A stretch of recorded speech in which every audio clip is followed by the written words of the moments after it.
Everyone, good morning. কেমন আছো তোমরা সবাই? আশা করি তোমরা সবাই খুব ভালো আছো। আর আমরা তো খুব হ্যাপি আছি, কারণ যাচ্ছি এক জায়গায় ঘুরতে। কোথায় যাচ্ছি না যাচ্ছি চলো যেতে যেতে বলতে থাকবো।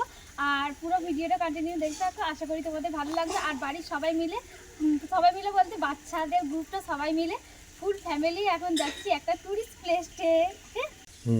আর এই হচ্ছে আমার ফাইনাল ফুল লুক। কেমন লাগছে অবশ্যই কিন্তু কমেন্ট সেকশনে জানাবে।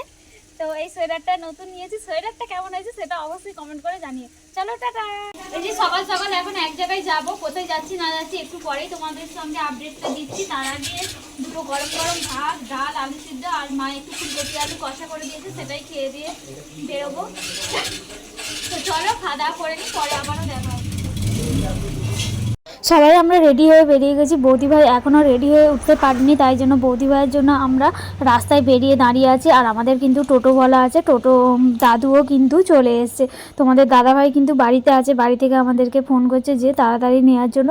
এই যে বৌদি ভাইও রেডি হয়ে বাড়িতে মানে বাইরে বেরিয়ে পড়েছে। আর বাবা মা সবাই আমাদেরকে আগিয়ে দিতে যাচ্ছিলো, মানে টোটো পর্যন্ত তুলে দিতে যাচ্ছিলো। তো এখানে মানে যাবো বলে খুব এক্সাইটেড, খুব মজা লাগছে। তো সবাই আমাদেরকে জিজ্ঞাসা করছিল কোথায় যাব না যাব, সবটা করে তারপরে আমরা বেরিয়ে পড়লাম। আর আমাদের দুই বোনকে কেমন লাগছে বৌদি ভাইকে সঙ্গে নিয়ে তো কমেন্ট করে জানিও। তো চলো যেতে যেতে আবারও অনেক দেখা হচ্ছে, কথা হচ্ছে। আর এই যে মন্দির তলায় চলেও এসেছি। আর এখানে দেখি বড় মা মানে দোকানে কিছু কিনছিল, বড় মাকেও আসছি বলে বেরিয়ে পড়লাম। আর তোমাদের দাদাভাই কিন্তু রেডি হয়ে বেরিয়ে গেছে।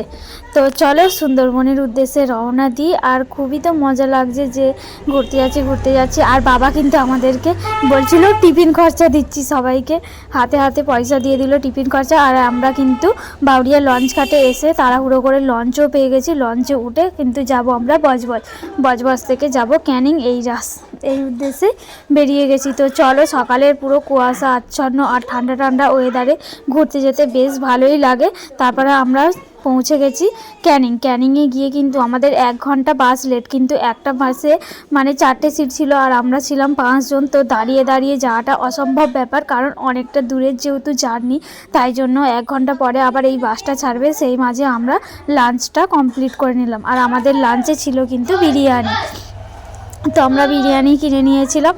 আর বাসে বসে যেভাবে খাওয়া যায় বুঝতেই পারছো, খুবই কষ্ট করে খেয়েছি আমি আর বৌদি ভাই, কারণ বেশি তো খেতে পারবো না এইভাবে, তাই জন্য একটাই নিয়েছিলাম আমি আর বৌদি ভাই। আর মধু আর তোমাদের দাদা ভাই একটা খাচ্ছিলো। আর স্যামের মানে অবস্থা খুবই খারাপ হয়ে গেছিলো, যে কি বলবো। আর অবস্থা একেবারে খারাপ, সূর্য মানে ডুবে যায়। কিন্তু এখন আমরা পৌঁছালাম হচ্ছে গদখালি, যেখানে 8 ঘন্টায় বাড়ি পৌঁছে যাওয়ার কথা, সেখানে এখনো পর্যন্ত আমরা আছি গদখালি, কারণ 2 ঘন্টা আমাদের লেট।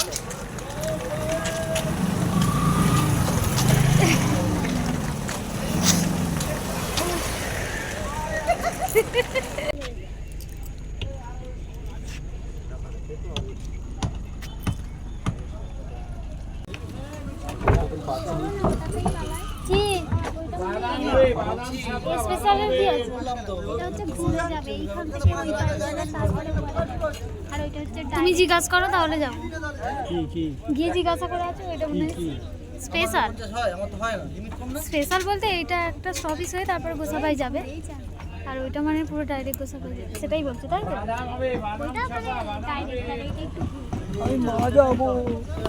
তো চলো এখন আমরা নৌকায় উঠে গেছি। তো এবারে যাব সুন্দরবনের জঙ্গল উপভোগ করতে করতে, তাই তো?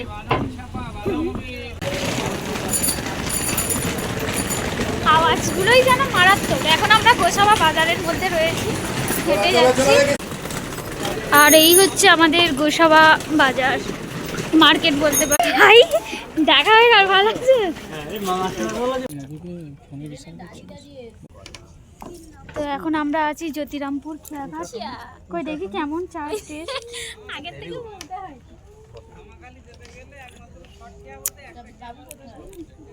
মিষ্টিটা কম, কড়া কড়া, ভালোই, খারাপ নয়। কেমন পুরো অন্ধকার হয়ে গেল। হ্যাঁ, আর দেখবে পিছনের দৃশ্যটা, ওই দিয়ে সুন্দরবনের জঙ্গল দেখেছো, আর পুরো সন্ধ্যা হয়ে গেছে, ভয় লাগছে কিরকম যেন।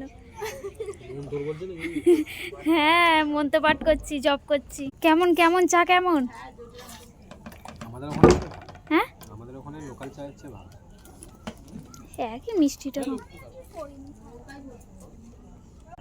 আর এই দেখো এখনো আমরা কিন্তু এই নদীটা পারাপার করব, কিন্তু এখনই এখানেই পুরো সন্ধে হয়ে গেছে, ভয় ভয় করছে, পুরো অন্ধকার হয়ে এসছে, দেখেছো? চলো পুরো বাড়ির কাছে গিয়ে তারপরে আবারও তোমাদের সাথে কথা হবে। এখনকার মতো রাখছি। হ্যাঁ কি বলছো?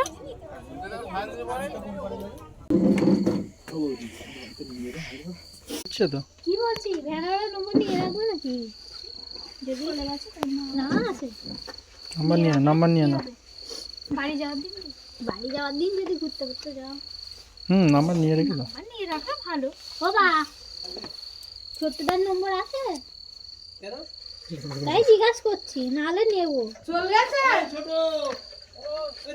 বৌদিভাইয়ের বাড়িতে এসে ফ্রেশ হয়ে দেখো কাকিমা চা বানিয়েছিল, যেহেতু ঠান্ডা শীতকাল, মানে অনেক দূর থেকে এসেছি, গাটা পুরো ঠান্ডায় কালা কালা হয়ে গেছিলো, তো লিকার চা আমাদের খেতে বেশ ভালো লাগছিলো, কিন্তু আমি চা খাই না, আর এই ঠান্ডার মধ্যে খুবই কষ্ট হচ্ছিলো, তাই জন্য চা খেয়েছি। এখানে মোয়া মিষ্টি মানে লেবু টেবু দিয়ে সব কিছু সাজিয়ে দিয়েছিল প্লেট, তারপরে খাওয়া দাওয়া করে চলে এসেছি ঘুমানোর জন্য। চলো আমাদের খাওয়া দাওয়া কমপ্লিট, আজকের মতো ব্লগটা শেষ করবো এখানেই। যদি ব্লগটা কোথাও ভালো লেগে থাকে,